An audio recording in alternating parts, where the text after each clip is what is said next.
Good evening, everybody out there on YouTube. It's Reverend, and I'm back. Everybody saw UFC 197 this last Saturday, and I'm here to give you my recap and review of the card. Look, I gave you 2 days. All right, there's going to be no spoilers. The results are already out. So if you haven't seen it yet, and you've actually avoided the results, you can go ahead and hit the X button over here or over here. All right. If you're on Mac, X out that way. If you're on Windows, X out that way. Okay. On with the card. All right. On my previous video, I went ahead and I laid out my picks for the prelims and also the main card. Let's go ahead and run it down as far as it went. On the preliminary card, we had let's see here, lightweight fight between James Vick and Glacio Francia. James Vick defeated Glacio Franca via unanimous decision. That particular one I picked was a flip it, but I said at the very end, James Vick. Exciting fight there. Both of you guys went ahead and they fought well, and it was action packed all the way throughout the whole match. Vick, very versatile striking, lots of different angles. Especially uppercuts seem to be his big strike of choice, and also combinations. He stayed really busy, outworked Francia, got him the unanimous decision. Okay, we moved on to the women's strawweight bout between Carla Esparza and Juliana Lima. I know in the printed results in the description of my last video, I said Lima, but if you actually watch the video, I said that Carla Esparza would win via unanimous decision, which she did. Carla Esparza, true to her style, ground out a unanimous decision against Lima. Working hard in the clinch, up against the cage, took her down, rode her out, ground out the win like she usually does. Like I said, just kind of a one-trick pony, but the great thing about a lot of the women's fighters is the fact that they always leave it in the ring. They're never boring. All right. A lot of people went out of their way and they faulted GSP for the longest time about him being a lay and pray fighter. Well, the truth of the matter is that in the fight game, if somebody takes you down and they lay on top of you and they beat you up, if you're not able to get up, that's your fault. In which case, Juliana Lima not quite able to go ahead and execute her game plan. She just got outworked and she got ground down to the finish. A little bit of an effort right at the end there, but a little too late as far as getting the decision. So she was on the losing end of the unanimous D. This was followed up by a welterweight bout between Danny Roberts and Dominik Steele, in which Danny Roberts eked out a unanimous decision, all of them 29-28, 2 rounds to 1 across the judges' scorecard. And another really busy, action-packed fight. Both the guys leaving their heart out in the ring. It was a really close fight. Danny Roberts, close enough to get the nod. I didn't pick a winner on that one, so that one, I'll go ahead and I'll take that one as a loss, and I didn't pick that. Last fight on the preliminary card on Fox Sports 1 was Sergio Pettis against Chris Kelades, in which case Sergio Pettis won via unanimous decision, winning all 3 rounds. Beautiful technical fight, showed a lot of versatility where he was able to go ahead and counter kicks and attacks from Chris Kelades, sweeping the leg, take him down. Chris wanted everything to be on the ground, but Sergio wasn't willing to go ahead and oblige him. Took him down really quick, scored a few punts with punches from on top, got the heck out of there, peppered him all on the feet, and when the opportunity came up again, he'd take him down really quick and rinse repeat. That's pretty much what happened during that fight. We then continued on to the main card, where our first fight was a featherweight bout between Yair Rodríguez against Andre Fili. This particular one, I remember I picked Andre Fili to win via guillotine choke. didn't go the way that I foresaw it going. And in fact, it probably gave us the highlight knockout of the night, with Yair Rodríguez defeating Andre Fili via KO first round at 2 minutes and 15 seconds via a flying head kick, basically flying roundhouse kick. Yair, he takes risks, but he's also very, very fast and very, very accurate. If he's able to go ahead and temper his game, he's going to be a hard fight for anybody out there in featherweight. There's a few guys out there that maybe would be able to go ahead and are skilled enough in the striking department to avoid some of that stuff and maybe break him down, limit his mobility. I don't foresee him going up against somebody like Jose Aldo at this moment in time, but definitely he's going to be somebody to look out for in the division. Next bout on the fight was the middleweight bout between Robert Whittaker and Rafael Natal.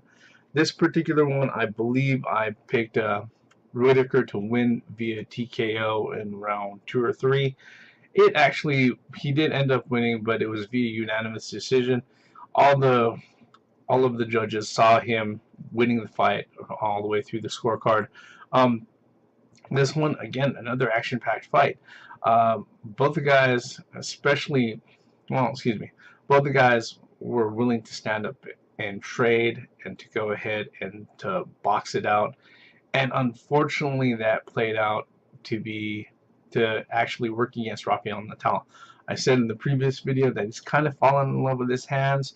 He knows that he's got power, and he's won a few of his last few fights via knockout.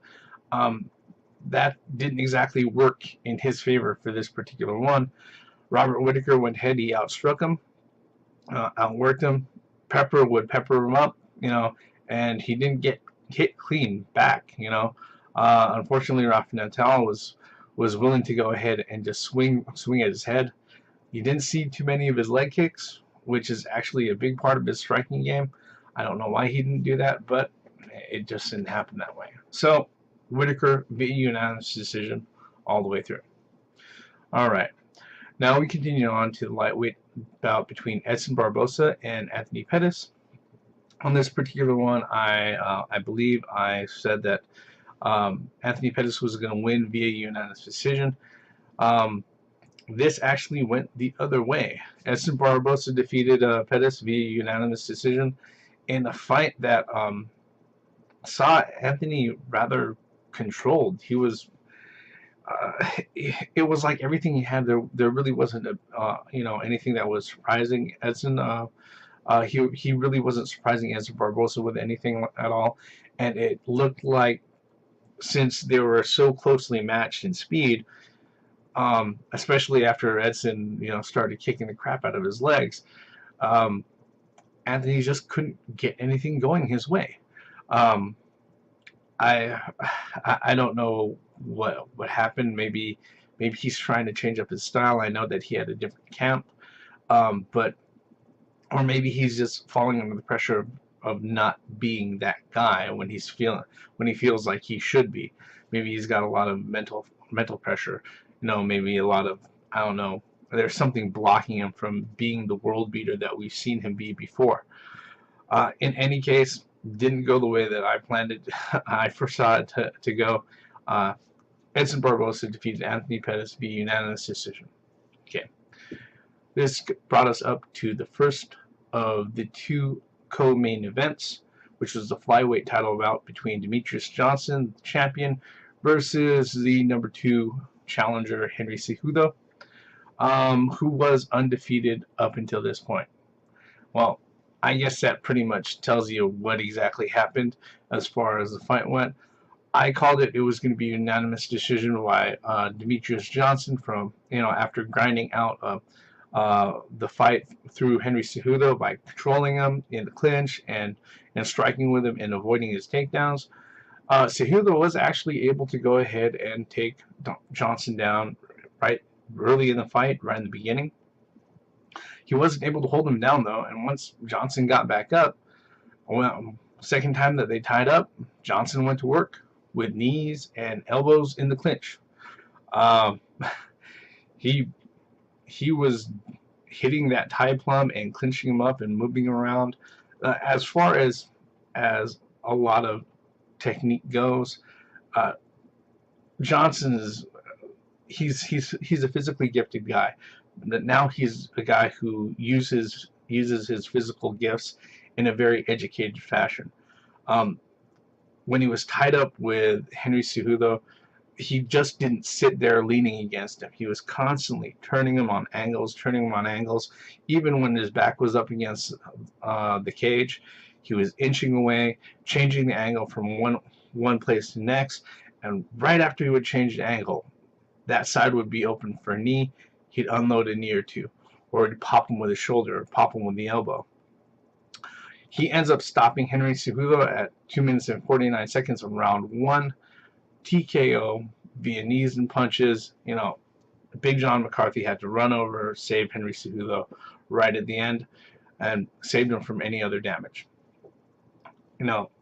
Obviously, people said that Mighty Mouse is a boring fighter. I've never seen it that way, and this just kind of highlights it. Cejudo looked like an absolute world beater heading into this match, and he made him look like an amateur, like he wasn't. He didn't even belong in the ring. It's going to be a while before any other contenders, end up in front of Demetrius Johnson. We'll see how long this run can go, because basically everybody who was there when he started the division, he pretty much went through. I mean, there are a few other guys who are coming up. We'll see what happens over the next 6 months or so. Okay, that brings us to the main event of the evening, which was the light heavyweight bout of Jon Jones fighting St Preux, who came in as a 3-week short notice replacement for Daniel Cormier. Because Daniel is injured, this actually ended up being a title bout for the interim light heavyweight title, in which case we saw Jon Jones pick apart St Preux en route to a unanimous decision. This was not the most exciting fight, let's just be honest.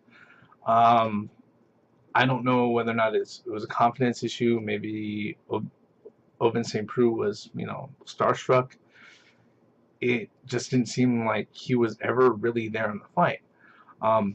Maybe he was trying his hardest to have a good showing and not end up on the bad side of a ground and pound or TKO loss, but it just seemed like he didn't fight with the same type of energy and abandon, reckless abandon as we've seen him fight before. Even in the fights that he lost before to Glover Teixeira and also Ryan Bader, the fights where he was pretty much controlled, he fought with a lot more urgency in those particular fights. Now, that's not to say this is completely his fault.